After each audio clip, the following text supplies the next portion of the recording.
계시록은 그냥 읽어서 바로 잘 이렇게 납득이 되거나 이해가 되는 그런 책은 아니죠.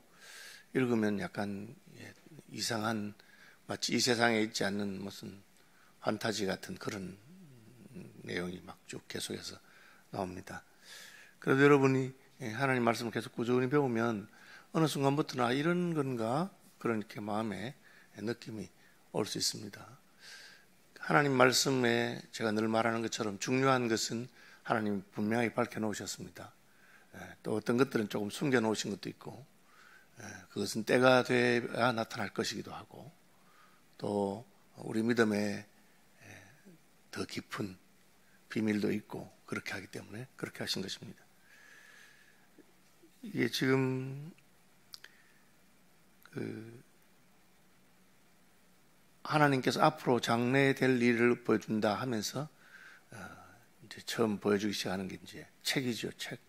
하나님께서 책인데 책에 이렇게 인봉이라 그래서 누가 봤는지 보면 표시나도록 옛날 같은 밀랍 같은 걸로 이렇게 붙이고 도장을 탁 찍어서 그걸 펼치려고 하면은 그 밀랍이 깨져가지고 누가 이걸 봤는지 안 봤는지 알 수 있도록 그렇게 한 거잖아요. 그래서 책을 떼면 도장 하나씩 뗄 때마다 이렇게 무슨 일이 생기고 지금 7번째거든요. 근데 이게 계시록 전체에 보면은 책을 펴실 때 책에 7개 도장이 찍혀 있는데 하나씩 떼는 거, 7인 떼시는 거. 지금 이게 7번째 인을 떼는데 이야기고요. 7번째 인을 딱 떼니까 그 다음에는 나팔이 나와요. 7번 나팔을 천사 7명이 있는데 7 나팔을 불고, 또 7번째 나팔을 불고 나서 일어난 사건은 7 접시 같은 거, 대접에서 뭘 땅에 붓는 이런 일이 생깁니다.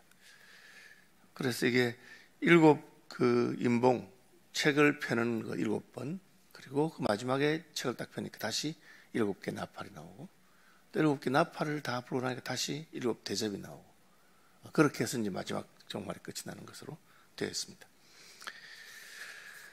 이제 7번째 인을 떼실 때에 하늘이 반 시간쯤 고요하다. 반시간은 뭘까? 이게 뭐 30분을 말하는 것인가? 30분이라고 하기는 너무 이상하잖아요. 그런데 이제 성경에 이제 계시록에 보면은 한 때와 두 때와 반 때 이렇게 되어 있습니다. 제가 전에 한번 설명드렸는데 기억나시는 분인지 모르겠어요. 우리 성도들이 고난을 당할 때 무슨 한 때와 두 때와 반 때 이렇게 나오는데, 한 때라고 하는 것은 그냥 우리 생애나 혹은 어떤 정해진 그 하나의 시간을 말하는 것 같습니다. 두 때는 그게 배나되는 거죠. 이게 왜 이렇게 오래 갈까? 어떤 일들은 우리가 일반적으로 생각하거나 기대하는 것보다 훨씬 오래가는 그 배가 되는 그런 때가 있고, 반 때는 그 절반입니다. 어떤 일은 그 절반에. 그래서 우리가 하나님의 나라를 사모하며 살아가는 동안에 한 때의 일이 있고 두 때의 일이 있고 반 때의 일이 있다. 그렇게 생각하면 아주 선명합니다.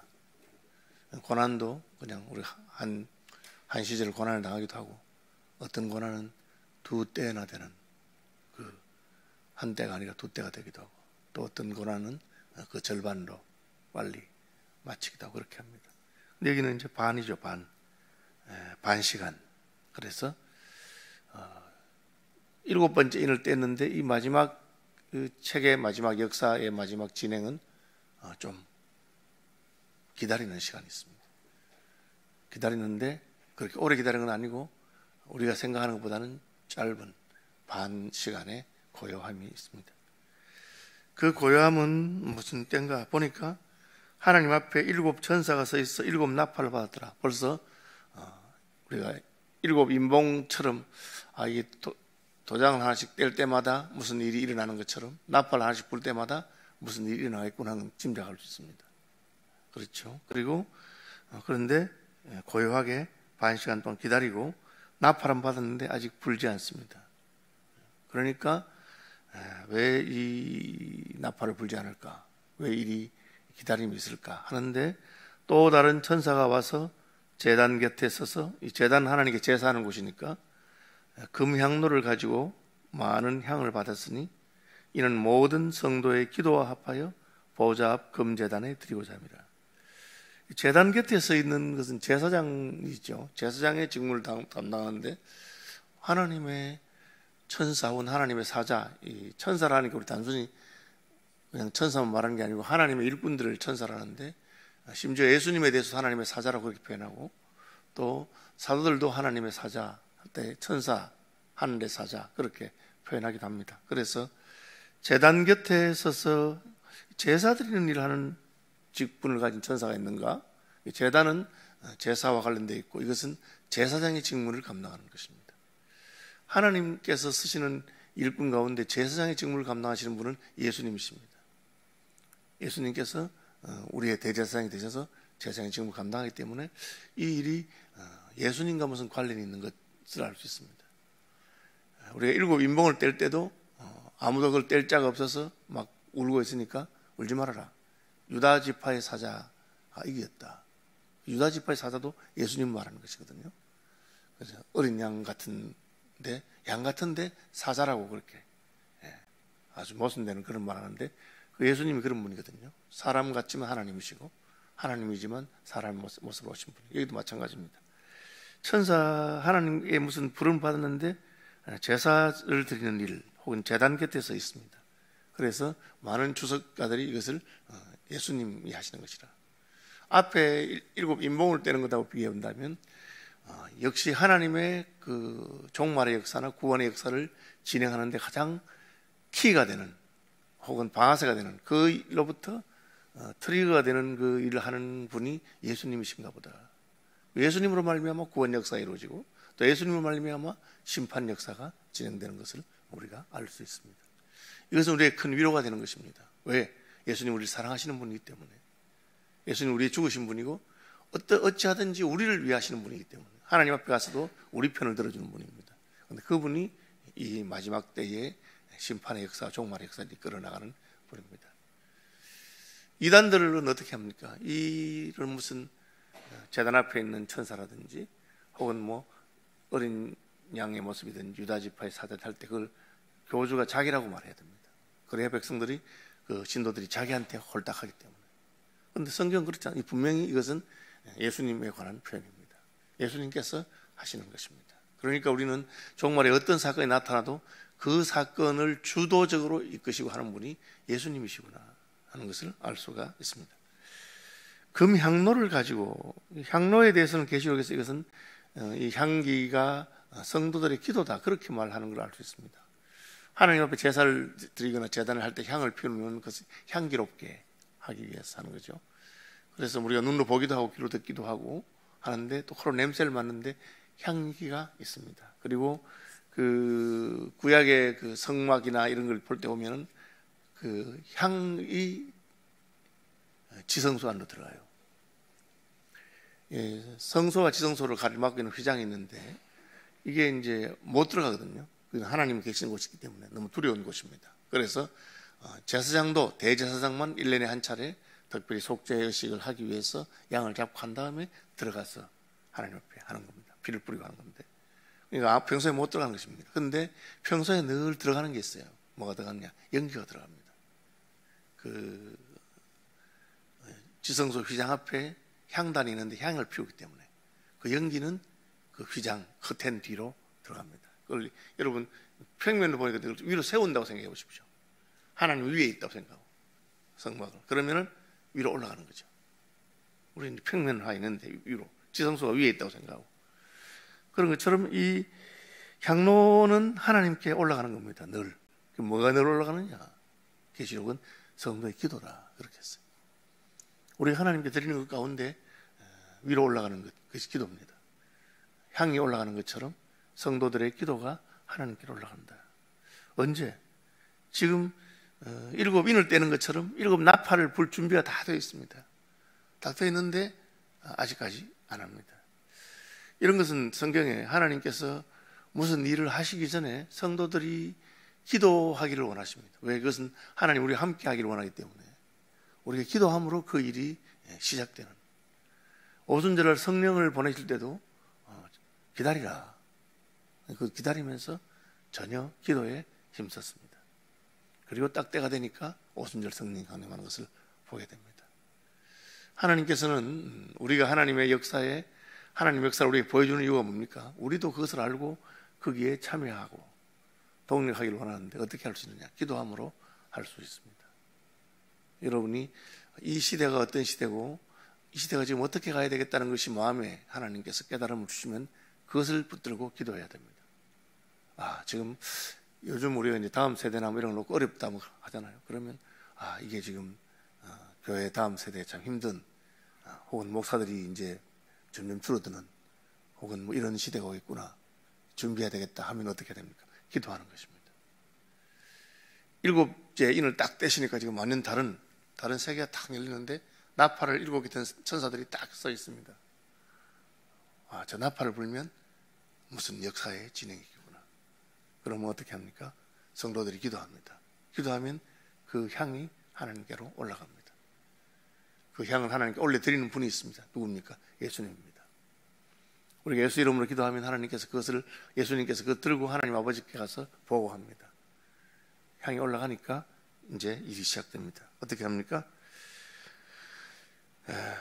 향년이 성도의 기도와 함께 천사의 손로부터 하나님 앞으로 올라가는지라. 하나님께 올라가니까 그 다음에는 천사가 향로를 가지고 제단에 불을 담아다가 땅에 쏟으며, 우리가 이사야서에 보면은 이사야가 하나님이 높이 들린 보좌에 앉은 것을 보고 그 다음에 자기의 죄를 깨닫고 막 애통하면서 화로도 나여 망하게 되었도다 하고 막 하니까 하나님께서 응답이 옵니다. 제단 숯불을 가지고 천사가 이사야의 입술을 정케 하고, 그리고 누가 나를 위해서 가면 내가 누구를 보낼까 하는 것처럼 이 기도하는 것을 통해서 하나님과 그 자기 백성들 간의 그 교통이 있습니다. 그 교통을 하기 가능하게 하시는 분이 예수님이시고, 예수님께서 향년을 들고 하나님께로 올라가고 그다음 하나님께로부터 응답이 들고 와서 오게 됩니다. 그 응답이 무엇이냐? 향로를 가지고 제단에 불을 담아다가, 향로는 향인데 향을 두고 갔습니다. 그 다음에는 제단에 있는 불을 그 향로에 담아서 쏟아버립니다. 하나님께로부터 불이 오는 것이죠. 이 불이 무엇이냐? 하나님께서 이 땅에 쏟아 부으시기를 원하는 것이겠죠. 오순절날은 성령의 불이 임했고, 또 이때는 이 불이 땅에다가 쏟았는데 불이 쏟아지니까 우레와 음성과 번개와 지진이 났다. 이 불이 뭘까? 하나님께로부터 쏟아지는 불입니다. 하나님의 심판의 불, 혹은 하나님의 정결케 하는 불, 뭐 하나님의 능력의 불, 뭔지 모르지만 불이 쏟아졌습니다. 하나님의 불은 자기 백성들에게는 능력과 은혜와 힘이 될 것이고, 하나님을 대적하는 자들에게는 심판과 두려움의 불이 될 것입니다. 성경은 항상 같은 것이지만 그것을 받는 사람들이 믿음의 사람이냐 하나님을 거부하는 사람이냐에 따라서 다릅니다. 예수님의 재림은 믿는 사람에게는 소망의 시간입니다. 믿지 않는 사람에게는 심판의 시간이 되는 것입니다. 어쨌든 기도가 하나님께 올라가니까 하나님께로부터 향에 불을 담아주십니다. 그리고 그 불은 위에서부터 밑으로 쏟아집니다. 응답이 오는 것이죠. 그 응답의 결과로 7 나팔을 가진 7 천사가 나팔을 불기를 준비합니다. 하나님의 결정을 내린 것이죠. 기도가 하나님께 받아들여졌고 하나님께로부터 불이 땅에 쏟아지니 이제는 나팔을 부르라. 그래서 나팔을 부는데 첫째, 둘째, 셋째, 넷째, 오늘 나팔 4개가 나오고 뒤에 또 나팔 3개가 더 나옵니다. 8장에는 첫째 천사가 나팔을 부니 피 섞인 우박과 불이 나와서, 이거 아주 특이하죠. 우박과 불은 반대되는 거 아닙니까? 불은 뜨겁고 우박은 차운 것입니다. 그렇죠. 불은 덩어리가 없는 기체 같은 것이고 우박은 덩어리가 있습니다. 전혀 반대되는 성격이 두 개가 함께 옵니다. 늘 하나님께서 하시는 일이 똑같은 일인데 믿음으로 바라는 사람들에게는 그것이 소망이 되는 것이고, 또 믿음이 없는 사람에게는 그것은 화가 되고 그런 것입니다. 똑같은 설교를 들어도 어떤 사람들에게는 그것이 소망과 은혜의 시간이 되고, 어떤 사람들에게는 불편하고 거북하고 그런 게 됩니다. 땅의 3분의 1이 탔습니다. 수목의 3분의 1을 탔습니다. 푸른 불도 탔습니다. 그래서 첫 번째 이 나팔이 부니까 하늘에서 불이 섞인 우박이 내려서 땅을 심판하는, 땅에 있는 자들에게 무슨 일이 생겼습니다. 나무가 타고 불이 타고 우박이 내려서 땅이 타기 시작했습니다. 둘째 천사가 나팔을 부니 불 붙는 큰 산과 같은 것이 바다에 던졌다. 바다가 아주 큰데 그 바다에 무슨 뭐 돌멩이 하나 던져서 영향을 주지 못하겠죠. 그런데 돌멩이가 아니라 산이, 큰 산이 바다에 떨어졌습니다. 우리가 뭐 일반적으로 우리 생각할 산과 바다 하면은 이제 대립되는 땅에 있는 큰 것이 산이고 바다가 아주 큰 것인데, 그 바다에 불 붙는 산이 떨어졌습니다. 바다의 3분의 1이 피가 되었다. 여러분, 쓰나미라고 있습니다. 쓰나미가 뭐냐? 바다 속에서 무슨 지진이 나든지 화산 폭발하든지 해서 산 같은 게 솟아오르는지, 아니면은 알래스카 같은 데서 화산이나 이런 게 해서 바다에 큰 덩어리가 탁 떨어지면 그게 이제 파도가 시작되는데 그게 점점 세져 가지고 나중에는 쓰나미가 됩니다. 바다에 한 데서 산이 떨어지니까 이제는 바다의 3분의 1이 피가 되었다. 바다 가운데 있는 생명 가진 피조물들의 3분의 1이 죽고 배의 3분의 1이 깨졌다. 이게 땅에 하나님의 진노가 임하니까 땅만 황폐해지는 것이 아니고 거기 있는 나무와 풀들이 다 손상을 입게 되고, 바다에 심판이 임하니까 바다만 아니고 바다에 있는 피조물들이나 바다에 다 있는 배들이 깨어지는 일이 있었다. 셋째 천사가 나팔을 부니 횃불같이 타는 큰 별이, 계속해서 지금 불이 나오죠. 이제 횃불 같은 큰 별이 한 데서 떨어져 강들의 3분의 1과 여러 물샘이 들어있는지. 세 번째는 이제 땅에 있는 강과 물 근원들에 이제 떨어졌습니다. 근데 이 별의 이름은 쑥이라. 물의 3분의 1이 쓴 쑥이 되며 그 물이 쓴 물이 되므로 많은 사람이 죽더라. 물 먹어 사는데 물이 써졌습니다. 이 물의 오염인가, 이게 뭔가, 먹어야 되는 것을 먹지 못하게 되는 그런 일이 있을 것입니다. 어떤 분들은 영적으로 해석해서 교회에 말씀을 받아서 먹어야 되는데 마지막 때가 되면 먹으면 죽는 그런 해로운 그런 말들이 성도들에게 전해져서 성도들의 영혼이 많이 상한다, 그렇게 말씀하는 분도 있습니다. 어쨌든 흐름은 땅과 바다와 물들과, 그리고 네 번째는 해와 달과 별의 3분의 1이 타기를 바란다. 땅, 바다, 그리고 땅에 있는 물들, 그리고 그 다음에는 전체가 다 흔들리게 된다. 이것은 우리가 평소에 생각할 때는 절대 흔들리면 안 되는 것입니다.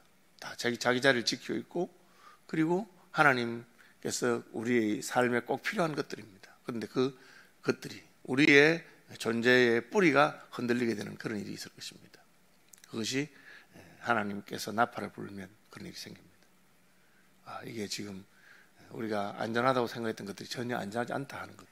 히브리서는 그것을 하나님께서 우리에게 주신 나라는 진동하지 않는 나라라, 그렇게. 우리는 뭐 어쩌다 한번 지진이 있지만 지진을 별로 두려워하지 않는데, 지진이 심한 나라의 사람들은 굉장히 두렵습니다. 언제 땅이 흔들릴지 모르니까. 그죠? 그런 것처럼 여기 심판의 일이 있습니다. 그런데 그게 끝이 아닙니다. 내가 또 보고 들으니 공중에 날아가는 독수리가 큰 소리로 이르되 땅에 사는 자들에게 화가 있으리니. 화가 3번이죠. 지금 4개 나팔을 불었는데 7개에서 4개 빼면 3개가 남죠. 앞으로 3번에 더 화가 있다. 그것이 이제 9장에 나오는 입니다. 우리가 마지막 때 이 일들이 다 무엇인지 모르지만 그냥 늘 마음에 새겨 있으면 이게 이건가? 아까 말한 것처럼 땅에 있는 강들과 물에 떨어졌는데 쓰게 되어서 못 먹었다 하니까 주석가들은 그냥 이거 동성으로 이것이 지금 교회에 쓴 물, 쓴 거 하나님 말씀을 먹지 못하게 하는 그런 것이 아닌가, 그렇게 하는 짐작들이 많이 나옵니다. 이게 이제 저절로 이렇게 마음에 공감이 되는 그런 해석들이 나오기 시작하는 것이죠. 말씀 묵상하시면서 기도하시고, 소망을 가질 것은 우리의 기도를 하나님 들으신다. 그리고 이 모든 일을 진행하시는 분이 우리를 사랑하시는 예수님이시다. 우리가 감당할 수 없는 큰 환란이 땅과 바다와 물들과 한데 일어난다 하더라도 여전히 그분은 우리를 지키시는 분이다 하는 소망 중에 지나시기를 바랍니다. 하늘에 계신 우리 아버지, 아버지의 이름을 거룩하게 하시며 아버지의 나라가 오게 하시며 아버지의 뜻이 하늘에서와 같이 땅에서도 이루어지게 하소서. 오늘 우리에게 일용할 양식을 주시고 우리가 우리에게 잘못한 사람들을 용서하여 준 것 같이 우리 죄를 용서하여 주시고 우리를 시험에 빠지지 않게 하시고 악에서 구하소서. 나라와 권능과 영광이 영원히 아버지의 것입니다.